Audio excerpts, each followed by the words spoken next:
నేను ఇప్పుడే మీతో మనవి చేసి ఉన్నాను. ఒక గురువు యొక్క జీవితానికి సంబంధించినటువంటి విశేషాల సమాహారానికే గురువుగారి యొక్క సచ్చరిత్ర అని పిలుస్తారు. సాయిబాబా గారి విషయంలో కూడా అటువంటి సచ్చరిత్ర గ్రంథం ఉంది. దాన్ని పారాయణ చేస్తూ ఉంటారు. అది నిస్సందేహంగా పారాయణ యోగ్యమైనటువంటి గ్రంథం. అయితే ఇక్కడ మీరు ఒక్క విషయాన్ని బాగా గమనించాలి. కావ్యంలో పురాణంలో ఏదైనా పారాయణకి సంబంధించిన విషయం ఉందనుకోండి, అది ఎప్పుడూ కూడా ఒక జరిగిన కథని తీసుకొచ్చి చెప్తూ ఉంటుంది. గురువుగారి సచ్చరిత్ర దగ్గరికి వచ్చేటప్పటికీ అది సాయిబాబా గారి సచ్చరిత్ర కానివ్వండి, వేరొక గురువు గారికి జీవితానికి సంబంధించిన చరిత్ర కానివ్వండి, అది రెండు విషయాలతో కూడుకుని ఉంటుంది. ఒకటి, గురువుగారు తనంత తానుగా నోరు విప్పి శిష్యులకు చేసినటువంటి హితోపదేశం. ఒకానొకప్పుడు సాయిబాబా గారు పరిప్రశ్న యొక్క గౌరవం ఏమిటో, పరిప్రశ్న అనబడేటటువంటి మాటకి ఉన్నటువంటి విలువేమిటో చెప్పారు. అలా గురువు తానే ఒక ఉపదేశాన్నిచ్చి కాలంతో సంబంధం లేకుండా ఒక ప్రత్యేకమైన కాలంలో సాయిబాబా గారి పాదాల దగ్గర కూర్చున్న వాళ్ళ కోసం మాత్రమే అని కాకుండా ఎప్పటికీ కూడా ఎవరు ఆ పుస్తకం చదివినా వాళ్ళకందరికీ అందడం కోసం తానే నోరు విప్పి లోకానికి హితోపదేశం చేయడం కోసమని కొన్ని విశేషాల్ని చెప్తారు. రెండవది, గురువుగారు చేసినటువంటి పనులుంటాయి. అవి పైకి మీరు చదివారనుకోండి, ఒక కథ కింద కనపడతాయి.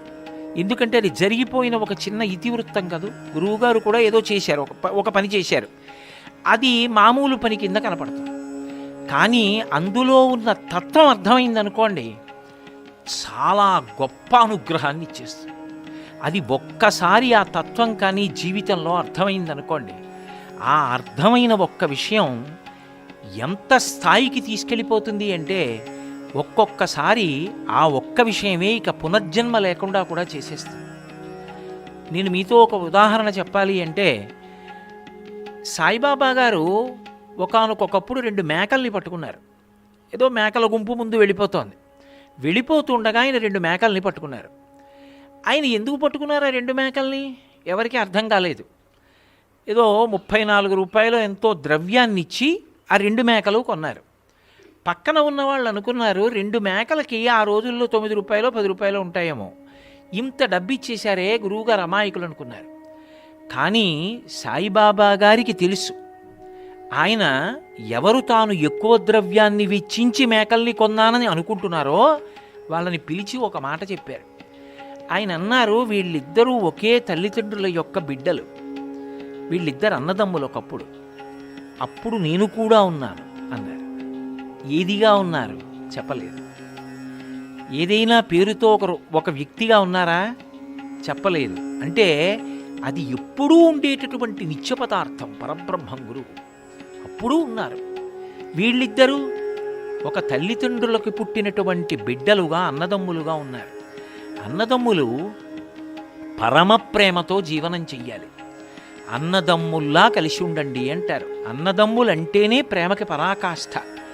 అటువంటి అన్నదమ్ములై పుట్టి వాళ్ళిద్దరూ మాత్సర్యం పెంచుకున్నారు. ఐశ్వర్య సంబంధంగా ఒకరినొకరు చంపేసుకుంటారేమోనన్నంత బెంగ పెరిగిపోయి ఒకప్పుడు నిజంగా ఇద్దరూ కలుసుకున్నప్పుడు కత్తులతో పొడుచుకుని చనిపోయారు. ఆ చనిపోయినటువంటి వాళ్ళు మేకలై పుట్టారు. ఆ జీవుడు మేక అన్న తొడుగులో ఉన్నాడు.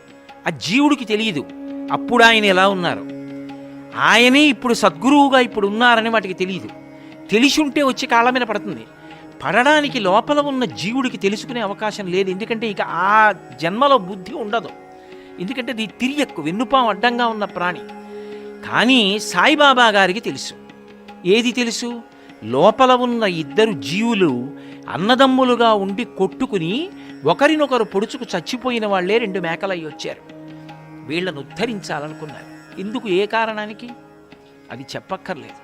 ఎందుకు చెప్పక్కర్లేదంటే, గురువు పరబ్రహ్మంతో సమానం. అనుగ్రహించాడనుకోండి గురువు, ఒక్క కారణానికే అనుగ్రహించవచ్చు.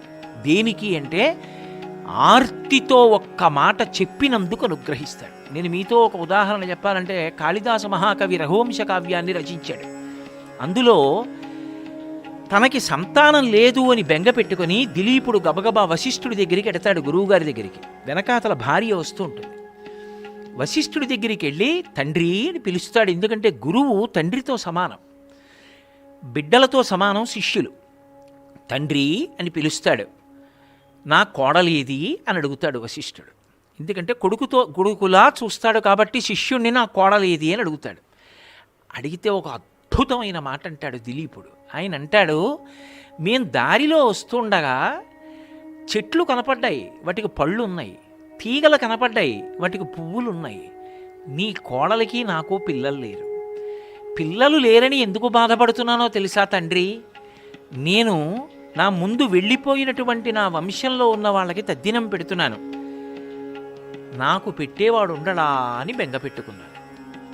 2, ఈ వంశం ఇక్కడితో అంతరించిపోతే ఇక పరిపాలన చేసేవాడు లేడా అని బెంగ పెట్టుకున్నాను.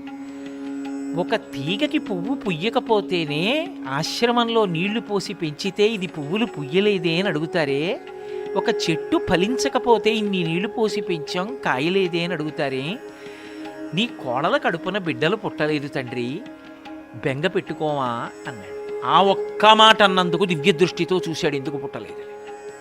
ఒకానొకప్పుడు కామధేనువుకి ప్రదక్షిణం చేయలా నమస్కరించలా వెళ్ళిపోయావు, ఇప్పుడు ధేనువుకి సేవ చేయి, దాని దోడుంది నా దగ్గర, నీకు సంతానం కలుగుతుందన్నాడు. వెళ్ళి నోటితో ఒక్క మాట అన్నాడంతే, అనుగ్రహించేశాడు వశిష్ఠుడు. గురువుగారు అంతకుముందు ఏదిగా ఉన్నారో గురువుగారికి తెలుసు, కానీ శిష్యుడికి తెలియదు. మేకలో ఉన్నాడు. కానీ ఇప్పుడు సాయిబాబా గారు కొనుక్కున్నారు ఆ 2 మేకల్ని. ఇప్పుడు ఆ 2 మేకలు ఎవరివి?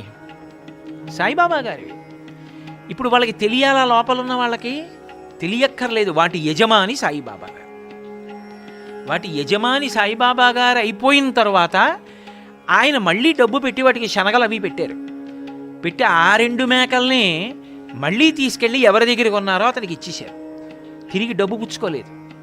డబ్బు పుచ్చుకోకపోయినా కొనుక్కుని మళ్ళీ ఇచ్చేశారు. అంటే ఆ మేకలు ఎవరివిగా చచ్చిపోతాయి?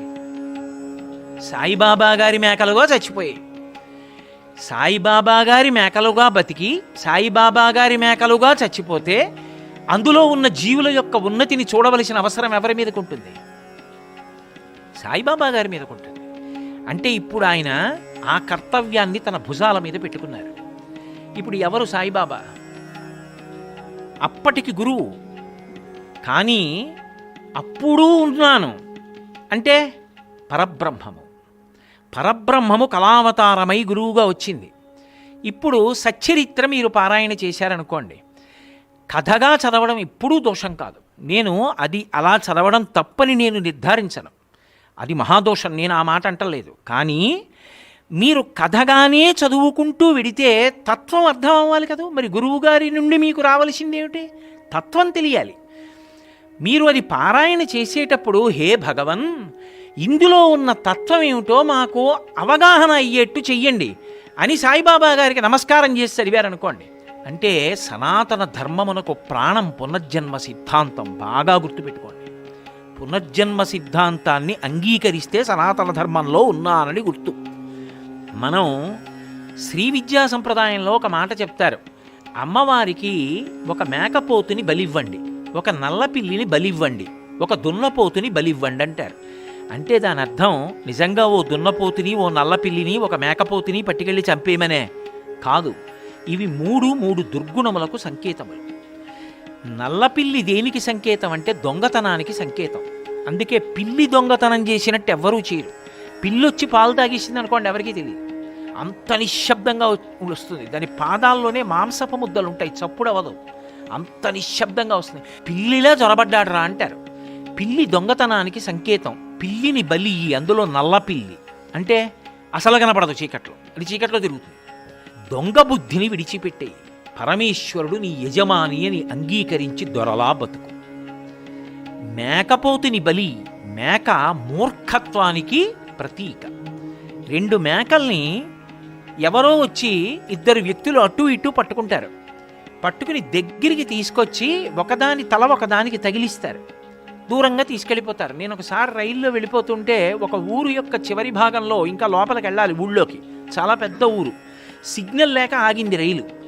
అక్కడ మేకపోతులు పందెం వేస్తుంటే చూశాను నేను. కిటికీలోంచి కనపడుతోంది. చక్కగా రెండు గడ్డి తింటున్నాయి. ఒక వ్యక్తి అటు పట్టుకెళ్ళాడు, ఒక వ్యక్తి ఇటు పట్టుకెళ్ళాడు. వాటినే కలిసి గడ్డు తింటున్న వాటినే దగ్గరికి తీసుకెళ్ళి రెండింటి తల తాటించారు. తాటించి పట్టుకెళ్ళి ఒకదాని మీద ఒకటి ఇలా ఉసి కొలిపి వదిలేశారు.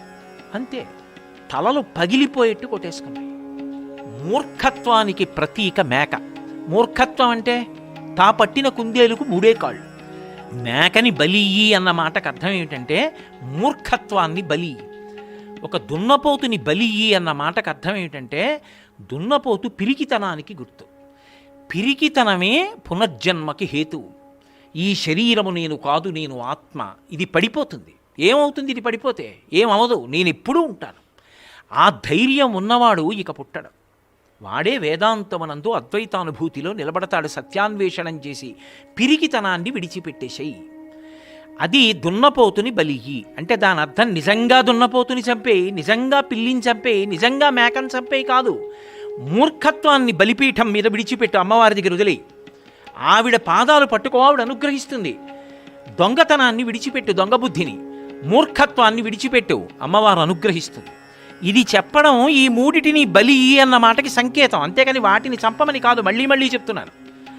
కాబట్టి సాయిబాబా గారు ఆ రెండు మేకలలో జీవులున్నారు, ఒకప్పుడు అన్నదమ్ములుగా ఉండి దెబ్బలాడుకుని పొడుచుకుని చచ్చిపోయిన వారు అని చెప్తున్నారంటే మీరు ఏకకాలంలో ఒకటి గుర్తుపట్టాలి. ఆయన అప్పుడూ ఉన్నారు, ఇప్పుడు ఉన్నారు. అప్పుడు ఎలా ఉన్నారు నీకు అనవసరం. పరబ్రహ్మము అప్పుడూ ఉన్నారు, ఎప్పుడూ ఉంటారు. సాయిబాబా గారిగా రూపంతో ఉండడం కాదు, ఇప్పటికీ ఉన్నారు. ఎవరేం చేస్తున్నారో చూస్తున్నారు, అన్నీ తెలుసుకుంటున్నారు. అటువంటి సాయిబాబా గారు ఇప్పుడు సద్గురువుగా ఉన్నారు. ఆ రెండు మేకలు కలిసి వెడుతున్నప్పుడు ఇప్పుడు కలిసి నడిచినట్టు అప్పుడు కలిసి నడిచి ఉంటే ఈ మేకలు అవ్వకపోతారు, తరించిపోతారు. అలా నడవలేకపోయారు, అందుకు మేకలు అయ్యారు. ఇప్పుడు వాటికి ఎలా శాస్త్రం చెప్పడం, ఇప్పుడు ఎలా వాటితో పుణ్యకర్మాచరణం చేయించడం, వాటిని ఉద్ధరించడం తన బాధ్యతగా తీసుకున్నారు, తన కర్తవ్యంగా తీసుకున్నారు. ఒక్కసారి నమ్మి నమస్కారం చేస్తే ఈశ్వరుడు గురువుగా వచ్చి ఎంత అనుగ్రహిస్తాడో చెప్తుంది ఆ వృత్తాంతం. ఆయన రగిలిపోతున్న జ్ఞానాగ్ని సద్గురువు.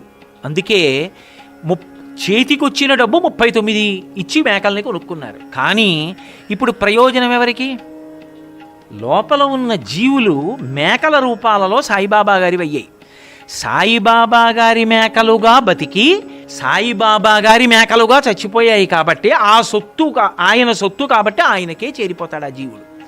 ఇప్పుడు ఆయన ఏం చేశారు అంటే ఎప్పుడో ఏదో ఎక్కడో ఒక్క నమస్కారమో ఏదో చేశాడు, అప్పుడూ ఉన్నాను అన్నారు కదా, దానికి ఇప్పుడు అనుగ్రహించారు.